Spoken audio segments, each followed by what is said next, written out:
Gente, que maravilha a gente estar nessa reunião poderosa aqui, não é? E se tem alguém aqui desanimado, meio desanimado, pouco desanimado ou muito desanimado, já vai dando tchau para o desânimo, porque o seu desânimo vai ficar aqui essa manhã e você vai ser cheio de esperança. Cheio de esperança. E sabe, gente, que você sair do desânimo para a esperança, não basta aquele... Porque tem pessoas bem intencionadas que batem em você, fica frio, nem dá nada não, você vai conseguir. Aí você olha para a circunstância e fala, sim, vou mesmo. E aí você sai dali, nada mudou, a não ser o bom tapinha nas costas do amigo que bem intencionado quis animar você. Porque sair do desânimo não passa pelo caminho de mentir sobre as circunstâncias, ou dizer que elas não são tão sérias, ou dizer que as coisas estão diferentes do que realmente elas são. Às vezes é ao contrário, passa primeiro por você encarar as circunstâncias, mas não permitir que ela tire o seu ânimo, não permitir que ela tire a sua esperança.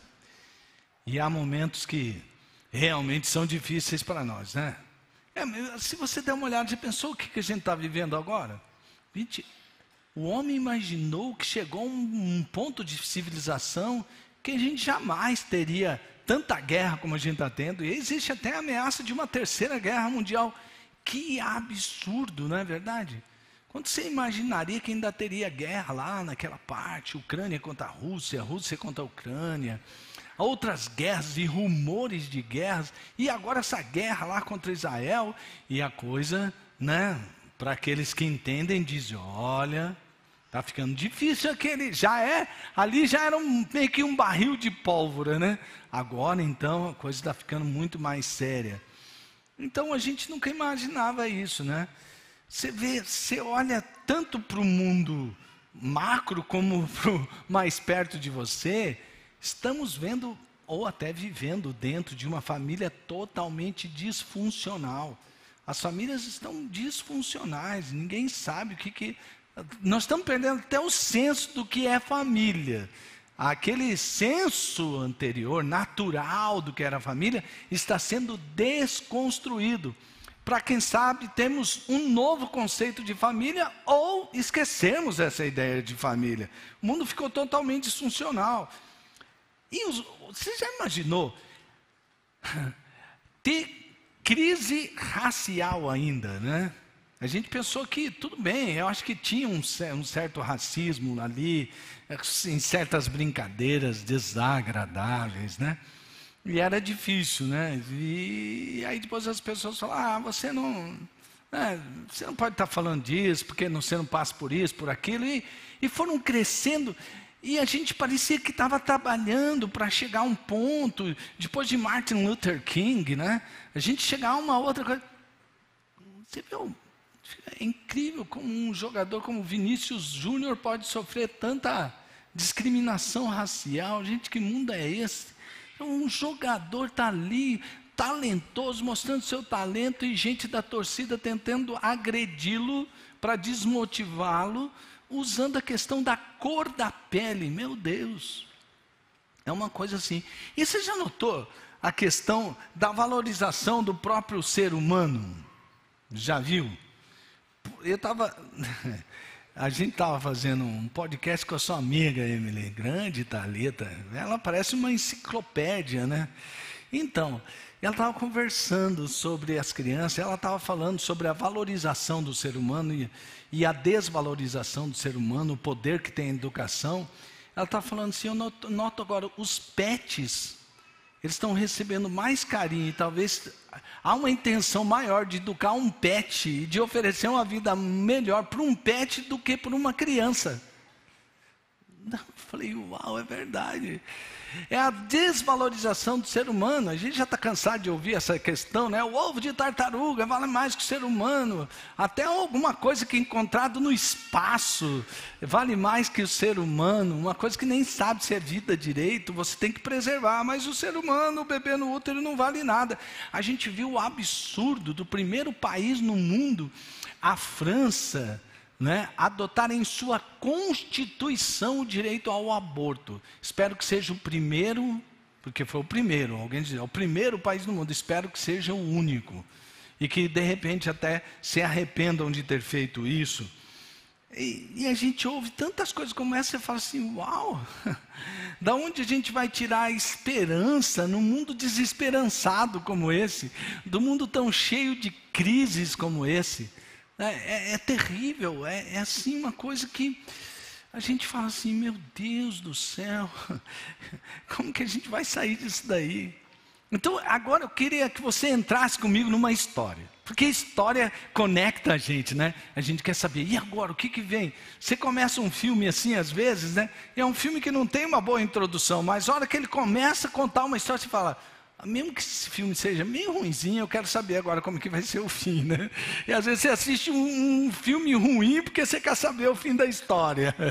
Eu espero que a história, não que a história seja ruim porque é bíblica, mas que eu saiba contar bem uma história, para que pelo menos você espere chegar no fim. Então, é a história de um momento na vida de uma nação, da nação de Israel. E essa história passa por um profeta chamado Ezequiel. Ezequiel, ele tinha 17 anos, e ele viu seus amigos sendo deportados para a Babilônia, que era um império que tinha dominado a nação de Israel. Sabe Daniel, aquela história até dos amigos de Daniel, que foram para a fornalha, tudo, faz parte dessa história. Ezequiel era mais novo do que Daniel. Então ele viu e soube daquelas histórias sobre Daniel e seus amigos, mas ele tinha 17 anos. Depois, 8 anos mais tarde, ele foi também deportado para Babilônia. E era o seguinte, alguns deportados, eles eram levados e colocados em prisão, se eles oferecessem algum problema lá para o Império Babilônico. Ou eles eram levados para servirem como escravos, e outros eram permitidos eles morarem em colônias judaicas, que foi o caso de Ezequiel. Aliás, ele foi viver numa colônia judaica, num bom lugar, né, que era Tel Abib, junto ao rio Quebar, e ele vivia nessa colônia. E nesse momento eu imagino, a gente está contando uma história aqui, coloque-se assim no lugar de Ezequiel. Eu falo, rapaz, tinha 17 anos, começou a acontecer umas coisas assim, né? E a gente não tem esperança nenhuma como nação. Que bom que eu vim morar numa colônia. Mas ele olhava ao redor, que esperança Ezequiel poderia ter de que Israel, sua nação, voltasse a ser uma nação soberana, com governo, com terra. Eu acho que ele não, sei lá, posso estar pensando errado, mas eu acho que Ezequiel era daquele jovem que falou assim, não dá mais, né?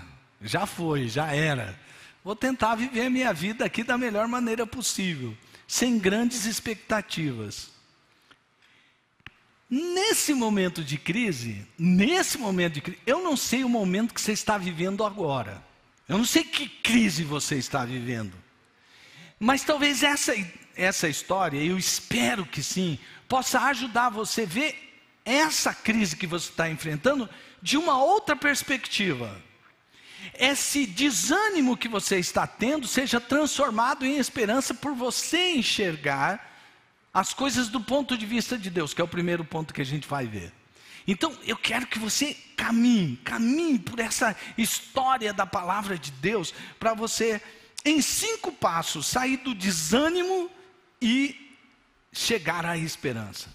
O primeiro passo é visão. Segundo, o poder. Terceiro, a profecia. Quarto, a estrutura.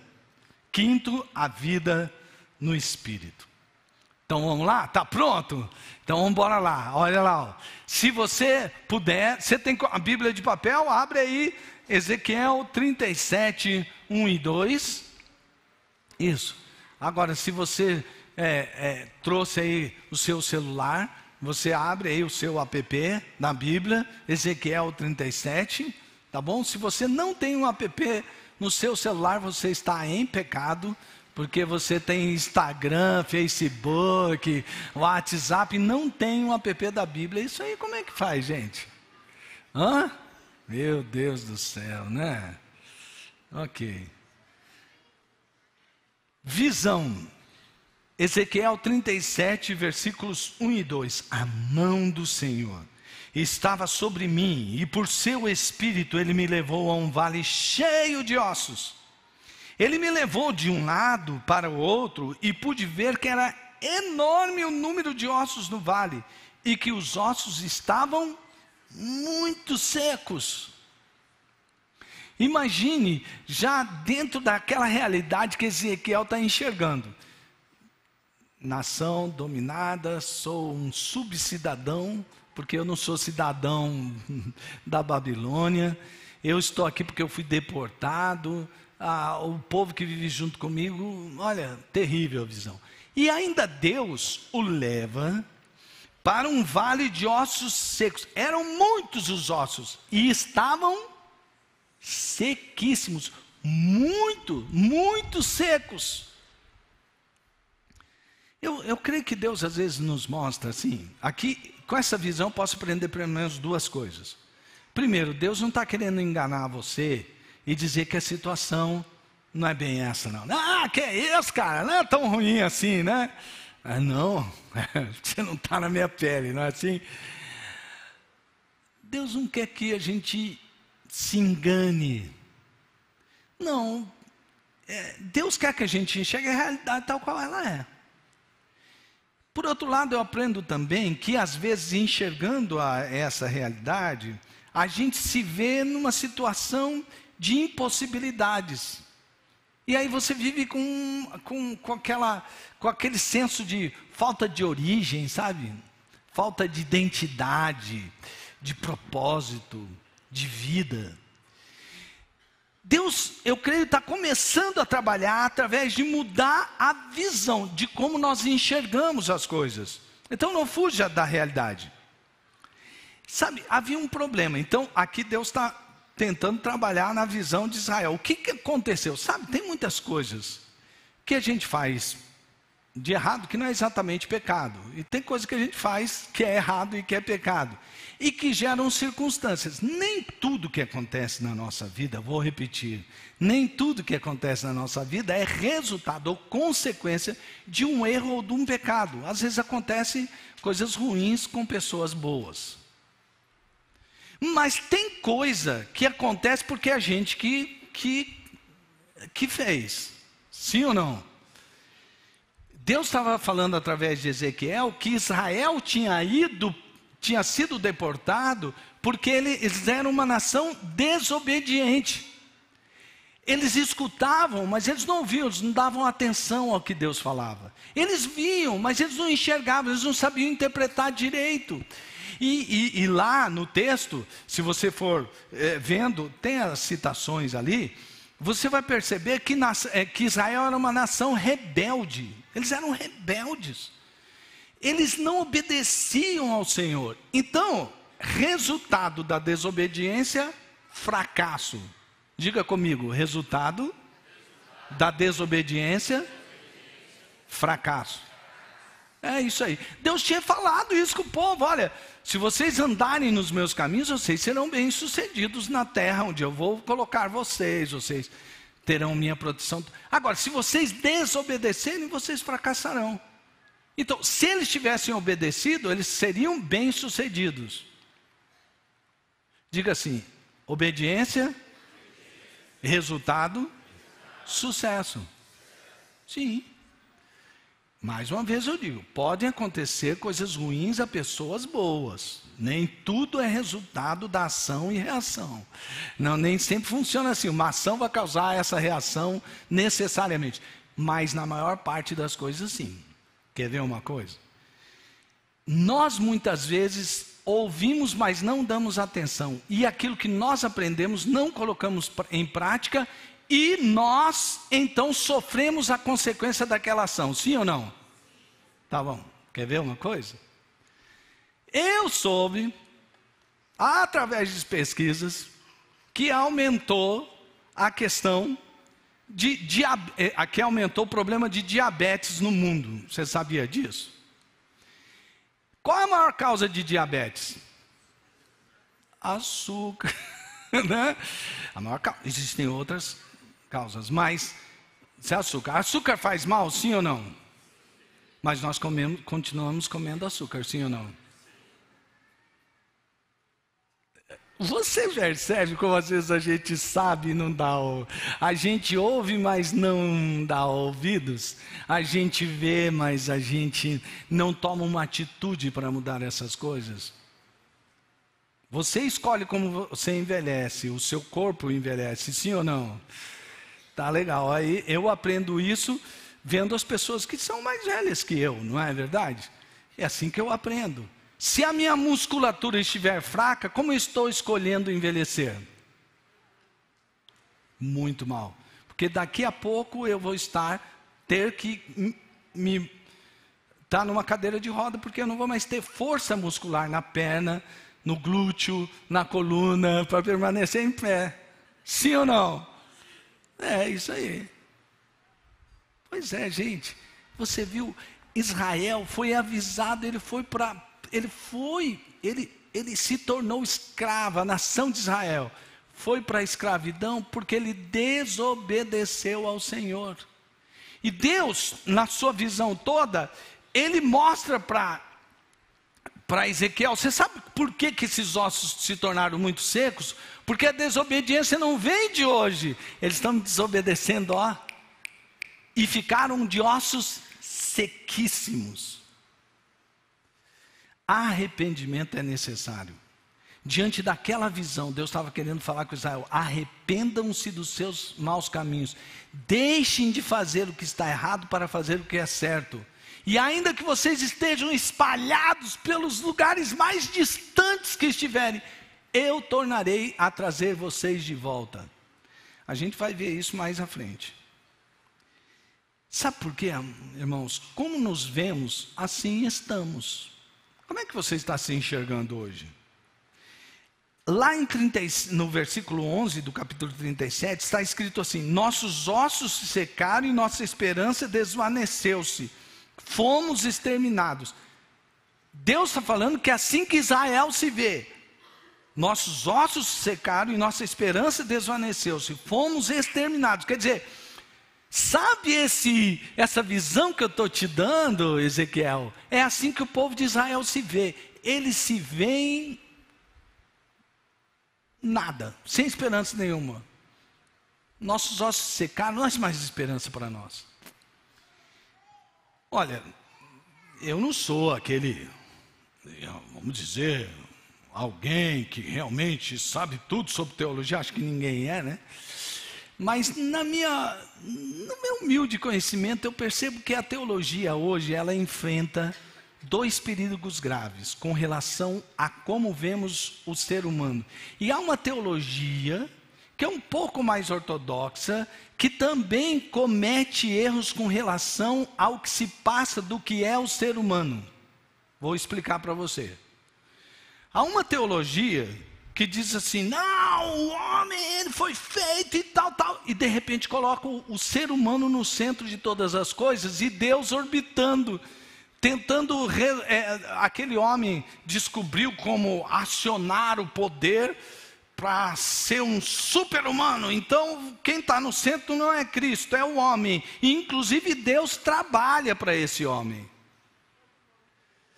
Coisa mais antibíblica que isso. E tem, claro, se você pegar lá os versículos bíblicos e costurar, você pode levar a pessoa a concluir isso, mas isso não é verdade se você ser sincero com a leitura bíblica. Quem tem que ser o centro é Jesus Cristo. Nós temos que criar uma teologia cristocêntrica. Essa é uma coisa. O outro período da teologia, e até certo ponto, eu acho que em algum tempo na minha vida eu vivi essa. E aí eu sou um verme, um projeto de bactéria. Eu não mereço nem ser chamado de ser humano. E aí você cai naquele processo de autocomiseração. Eu não mereço nada, eu tenho que ser humilde. Meu amigo, isso não tem nada a ver com humildade. Você quer ver uma coisa? Por exemplo, quando Jesus vai falar que os discípulos eles estão preocupados com o que haveriam de comer e de vestir. Jesus diz para ele: por que vocês andam tão preocupados com o que vocês vão comer ou vestir? Dá uma olhada no pardalzinho. O pardal era um passarinho que não tinha valor nenhum para o povo daquela época, né? Aliás, até hoje a gente olha para, isso é só um pardal, né? É verdade. Mas ele falou assim: olha para os pardais. Esse ser que todo mundo desconsidera, eles se alimentam, eles não estão preocupados, porque eles sabem até que eles fazem parte de uma natureza. Só que ele diz assim: olhe para os lírios no campo. Eu digo a vocês que nem Salomão em toda a sua glória se vestiu como qualquer um deles. Agora veja o que vem a seguir. Vocês não sabem que vocês valem mais do que tudo isso? A quem Deus criou a imagem e semelhança? A quem Deus criou a sua imagem e semelhança? Nós. Isso quer indicar alguma coisa para nós? Isso fala alguma coisa para nós? Nós somos a imagem e semelhança de Deus. Então Deus diz a Israel: além disso tudo, você é a nação que eu escolhi para ser meu povo. Depois você vai ver, ele chama Israel meu povo. É assim que Deus nos vê. A verdadeira questão a ser respondida aqui então é como Deus nos vê e o que Ele quer fazer, o que Ele fará por nós. Como você está se vendo, como estão os sonhos de Deus para você. Tem coisas enterradas que você sente que não deveriam estar, tem coisas que estão no túmulo e que não deveriam estar no túmulo da sua existência. Bom, depois de Deus mostrar isso, Ele fala: olha, eu sei que vocês são rebeldes, vocês estão aí porque vocês se colocaram aí, eu sei que vocês estão, como vocês estão se vendo sem possibilidade nenhuma, vocês estão se vendo como ossos sequíssimos, mas aí continua a história.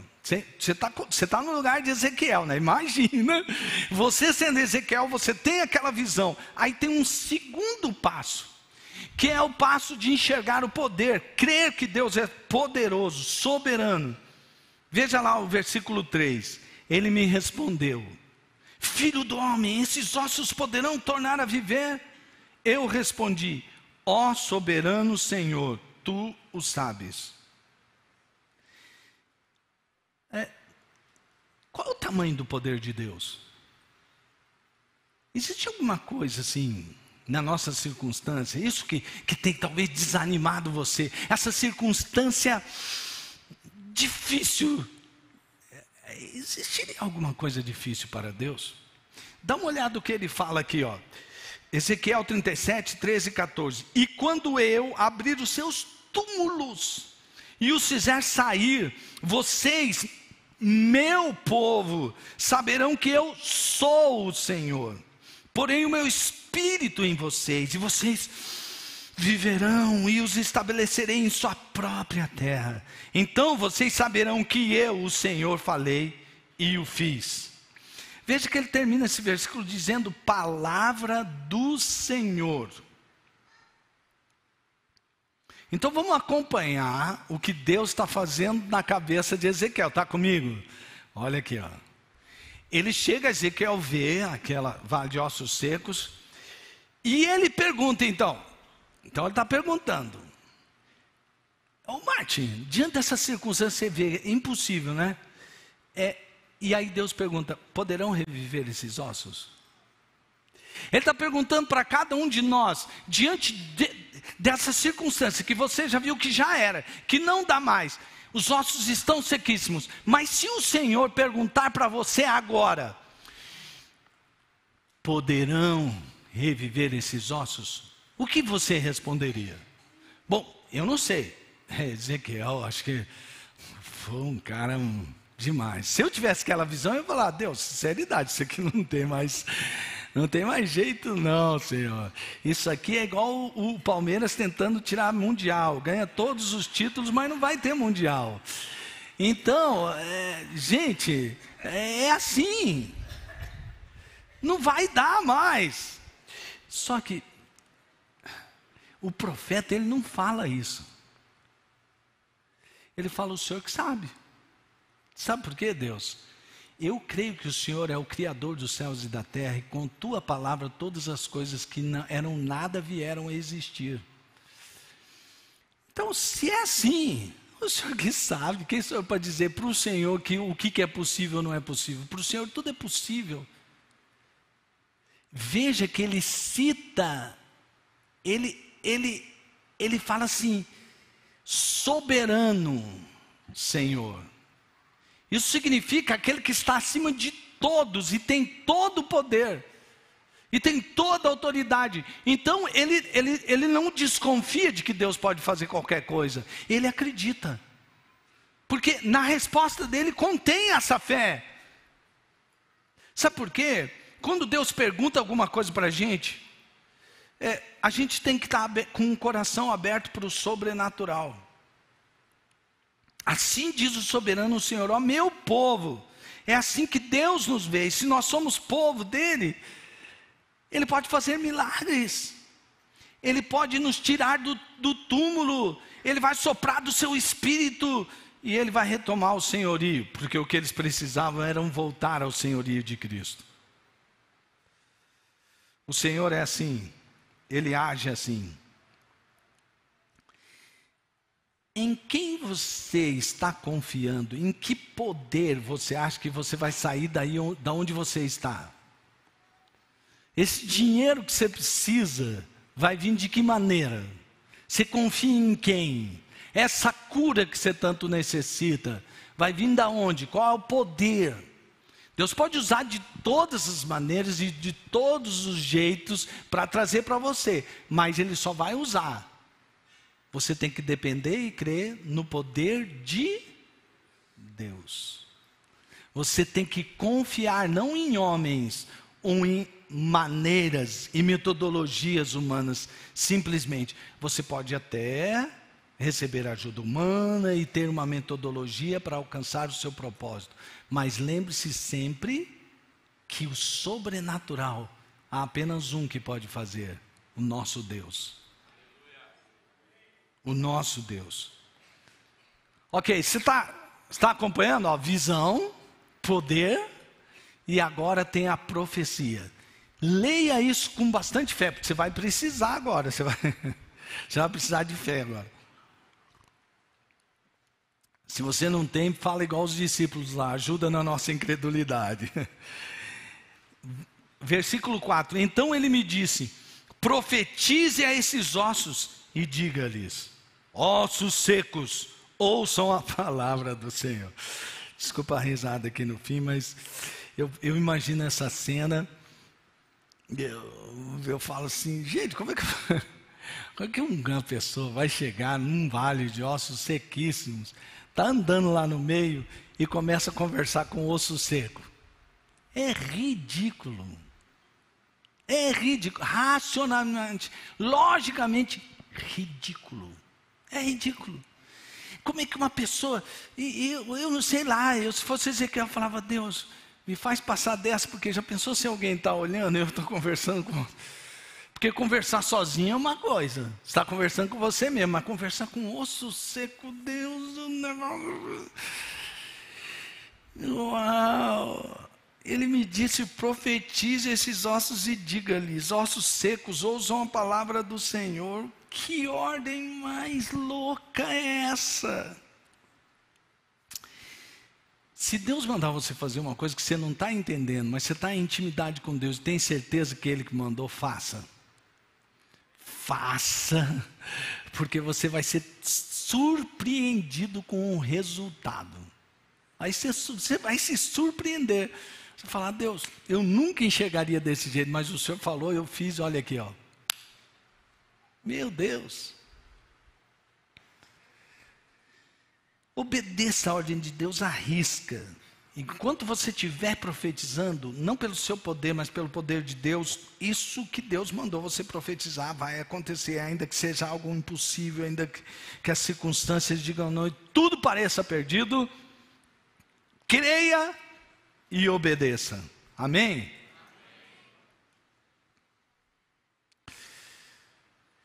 Agora não é profetizar de qualquer maneira, sabe por quê? Tem gente que fala assim, assim diz o Senhor, mas Deus mandou ele falar nada daquilo. Sabe o que vai acontecer? Nada. Porque não foi Deus que mandou ele falar. Agora, se foi Deus, aí vai acontecer. Então, do que depende eu agir nesse momento de crise, de dificuldade, de impossibilidade? Qual que é a coisa principal nesse momento? Intimidade com Deus. Intimidade com Deus. Não adianta você ter intimidade, conhecer todas as coisas, as circunstâncias e as pessoas, se elas não têm a resposta que você precisa. E Deus sabe tudo que você... E Ele mostra para você coisas que você nem imagina. E Ele pode fazer coisas sobrenaturais. Sobrenaturais. Agora vamos para o quarto passo. Estrutura. Versículo 7 agora do capítulo 37. E eu profetizei conforme a ordem recebida. E enquanto profetizava, houve um barulho, um som de chocalho, e os ossos se juntaram, osso com osso. Olhei e os ossos foram cobertos de tendões e de carne, e depois de pele, mas não havia espírito neles.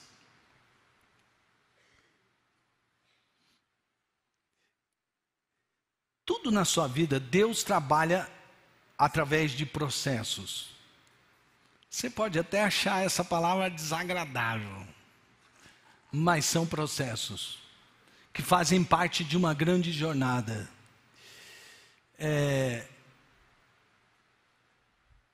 Quando Deus está falando isso para o profeta, eu creio que Ele está mostrando para o profeta que nessa obra de avivamento, tudo isso passa por um processo. Juntar os ossos é parte do processo. Juntar os ossos. Criar tendões fazem parte de um processo. Vir a carne por cima e a pele, tudo é parte de um processo. Mas me diga uma coisa, imagine você está lá no vale de ossos secos e você começa a profetizar e os ossos começam a se juntar. Aquele barulho de chocalho. Aí você vê e fala, uau, os ossos estão se juntando. Aí o que era um bando de ossos todos espalhados se tornam ali num esqueleto. Aí você vê naquele esqueleto, vem os tendões, porque eles não podem permanecer numa estrutura corporal sem tendão. Mas também precisa vir carne. E também, já pensou, uma carne exposta? Coisa horrível. Veio pele. E você está lá, e você vê aquele milagre, e você fala, uau! E aí você diz, meu Deus, o que isso significa? Sabe o que isso significa para nós? Amados irmãos, nós devemos nos unir uns aos outros. Nós precisamos nos amar uns aos outros. Nós precisamos cuidar uns dos outros como um só corpo. A gente precisa se unir. A gente precisa estar junto. É ali que Deus opera um milagre. Quando nós nos unimos. Quando nós nos tornamos um só corpo. E eu sei que você pode estar dizendo, agora você está usando como figura de linguagem. Mas é válida. Sabe por quê? Porque há no Novo Testamento essa própria imagem. De que nós somos membros uns dos outros, que nós somos corpo. Sabe uma coisa? Às vezes eu fico achando interessante, faz um tempo eu já notei isso. A pessoa chega assim e fala assim, igreja, um bando de hipócritas. Agora, deixa eu, como essa frase foi montada, igreja. De quem você está falando? Igreja. Da igreja. Bando de hipócritas. Quem você está falando que é um bando de hipócritas? Me responda, apesar de ser tão óbvio. A igreja. E quem é a igreja? Sim, mas a igreja somos nós. E a igreja é corpo de quem? Quem é o cabeça da igreja? Quem você está falando que é um bando de hipócritas? Sabe, é tão sério isso que na hora da ceia, Paulo foi falar para os coríntios e falou: para de tomar a ceia. Porque muitos de vocês estão ficando doentes, e há alguns que já morreram, porque vocês não estão entendendo o que é a igreja. Vocês falam mal uns dos outros, vocês se devoram uns aos outros. Isso não é igreja. Vocês não sabem que fazendo mal uns aos outros, vocês estão fazendo mal a Cristo, porque vocês estão lutando contra si mesmos, mas vocês estão lutando contra o corpo de Cristo. Ao invés disso, se unam, ganhem força, deixe Deus unir vocês num só propósito, numa comunhão, num corpo que vai fazer diferença, que faz sentido. Só que aquilo era tudo? Não, sabe por quê? Se fosse só os corpos ali, eram só corpos. Ia passar o tempo, eles iam se deteriorar e virar de novo o quê? Secos, muito secos. Aí vem o grande fim de todo o processo. Esses dias eu estava vendo nem precisa você saber muito de futebol, não conheço tanto de futebol, mas, por exemplo, São Paulino conhece muito menos de futebol, porque eu nunca vi um time assim mesmo, né? Mas assim, é brincadeira, gente. É só para ver se vocês estão acordados. Não, São Paulo já teve grandes conquistas, né? Então, você percebe que tudo se trata de chegar até o fim. Qual que é o objetivo de um jogo de futebol? Ganha o time que fizer mais gols e levar menos. Então o objetivo é fazer gols. O gol é o objetivo da coisa. E eu vi um jogador que ele pegou a bola, ele tinha um porte atlético, ele corria, ele pegou a bola antes do meio campo, assim, ele saiu correndo, um tentou alcançar, não alcançou, o outro estava na frente, ele deu um drible que o cara caiu, e ele correu, eu falei, rapaz, esse cara vai fazer um golaço. Ele chegou perto do gol, o goleiro estava ali, só o goleiro e aquele golzão. Não acredita que o cara tropeçou e caiu? Aí a bola ficou, o goleiro foi lá e pegou a bola com a maior facilidade. Esse que é o famoso morrer na praia, né? Se parasse por aqui, acabou. Mas olha, gente, olha que coisa sensacional. Olha que sobrenatural. Olha o sobrenatural acontecendo. A seguir, ele me disse: profetize ao Espírito, profetize, filho do homem, e diga-lhes: assim diz o soberano Senhor: venham desde os quatro ventos, ó Espírito, e sopre dentro desses mortos para que vivam. Profetizei conforme a ordem recebida. Ele não profetizou conforme o que ele tinha visto já antes, ele não profetizou conforme era possível, ele profetizou conforme a ordem recebida, e o Espírito entrou neles, eles receberam vida e se puseram de pé, e era um exército enorme, poderoso. Uau! Quem diria que os ossos sequíssimos se tornariam em um exército enorme, poderoso? Essa história chega ao final, pelo menos por aqui, para dizer a você que você precisa ir até o fim. Acompanhe todo o projeto de Deus. Deus fez vir a respiração do seu próprio Espírito sobre aquele vale de ossos secos. Então vá até o fim, não pare no meio do caminho. Se o Espírito não continuar soprando vida no processo, tudo não passará de um ajuntamento, até bem organizado, mas sem vida de verdade. Vá até o fim do processo de Deus. Não se acomode com o que você já conseguiu. Deus tem muito mais para você. Deus não tem prazer no que para no meio do caminho. Persevere até que Ele complete a obra de avivamento na sua vida. Amém? Concluímos o processo. Você, eu acho que identificou em onde você está. E Deus está dizendo para você agora: não existe nada que eu não possa fazer. Não existe vale de ossos sequíssimos que eu não possa transformar em um grande exército. Não existe crise que você não vença no poder de Deus. Amém? Você pode sim sair do desânimo e vir para a esperança.